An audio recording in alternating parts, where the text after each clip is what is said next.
Good morning. We look today, I think I'm on the right channel today. I think I'm on my regular Facebook page, not my workshop page.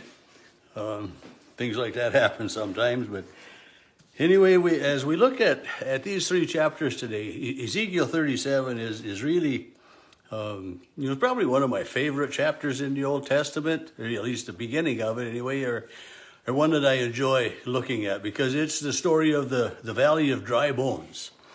And I remember when my dad passed away and he was cremated and had a couple, cremation was not real common or as common in 1999 as it is today, but, I had people, well, at the end, I mean, how's God going to, put your dad back together, and this was one of the chapters that I would say, well, if God can take that valley of dry bones, there's just this huge pile of bones, and gather them back or put them back into the human form they were and cause muscle and sinew and flesh to come back upon them and breathe life into them. God will be able to find my dad's ashes as well. And when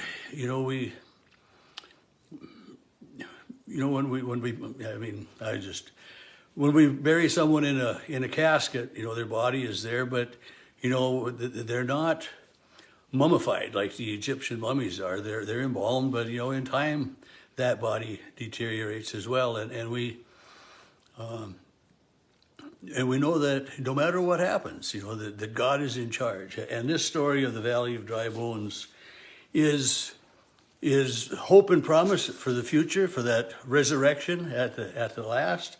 But also the story here is told as the hopeful promise for the Israelites.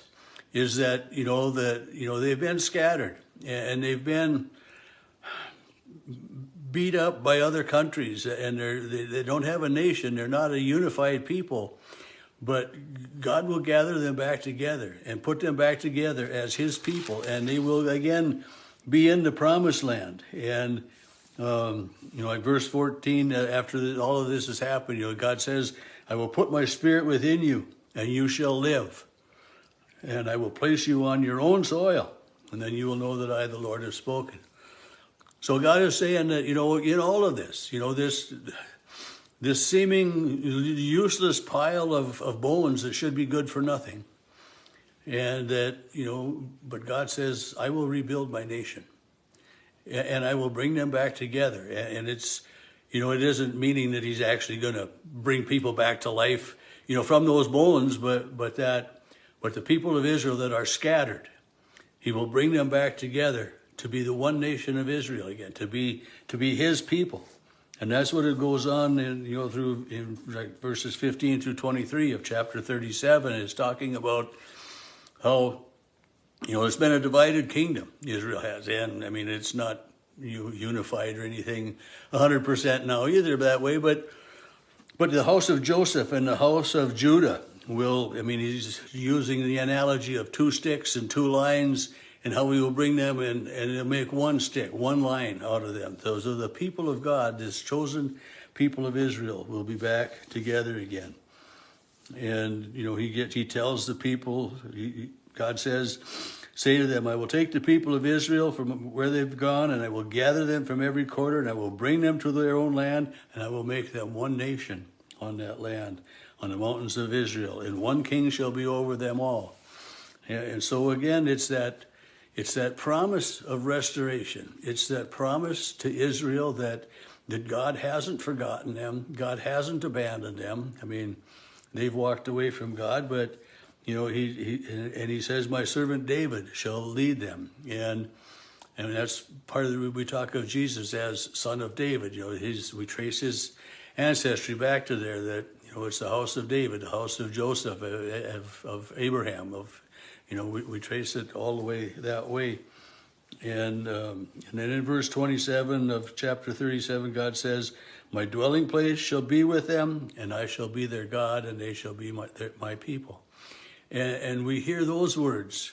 And I know that I have commented before that I think, when God says, I will take them, I will be their God, and they will be my people, and it's just like, God must have said many times, what was I thinking? This hard-hearted people, why did I ever choose them? Why did I ever say that they would be their God? Why did I ever choose them to be my people?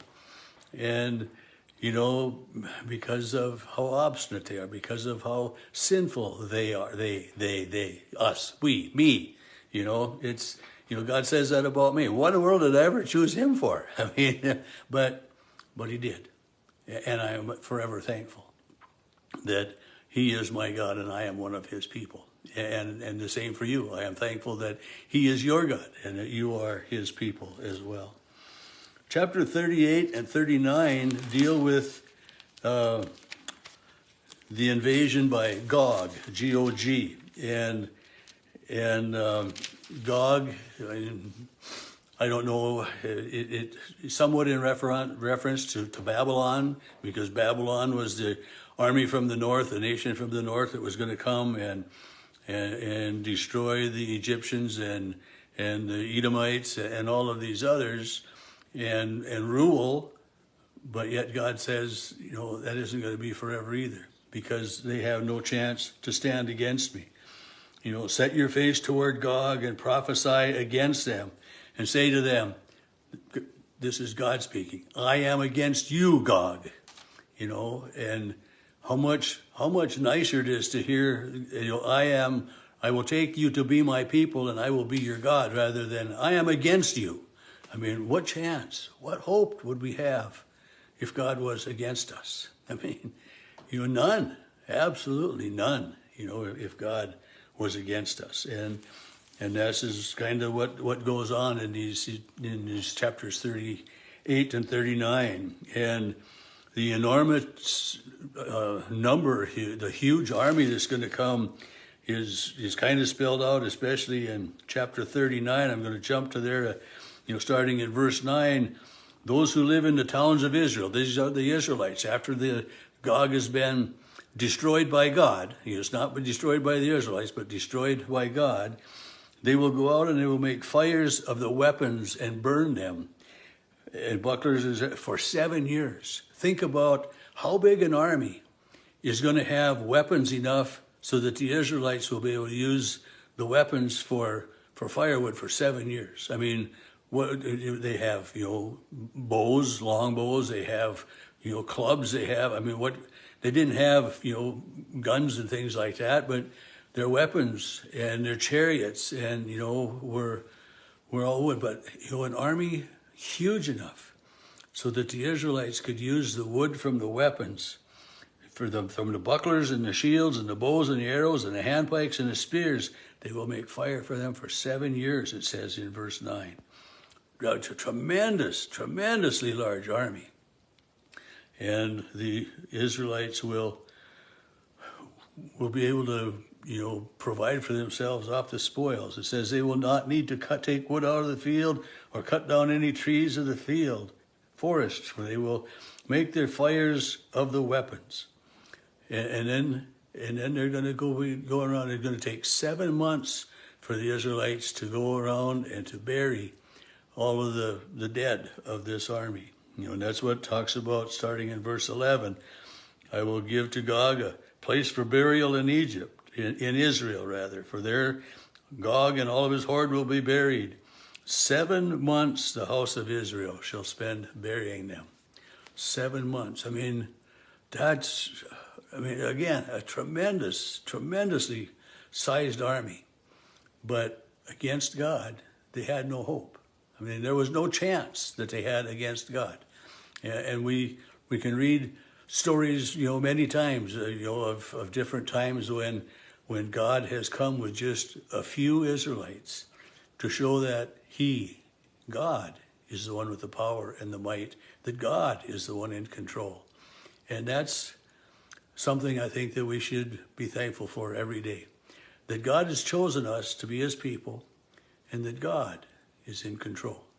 And that at the end of our time on this earth, we will have that promise of resurrection. And just like God put this valley of dry bones together to be a people and put life and breath in them, he will do the same for us when we are resurrected from the dead to a new life in him.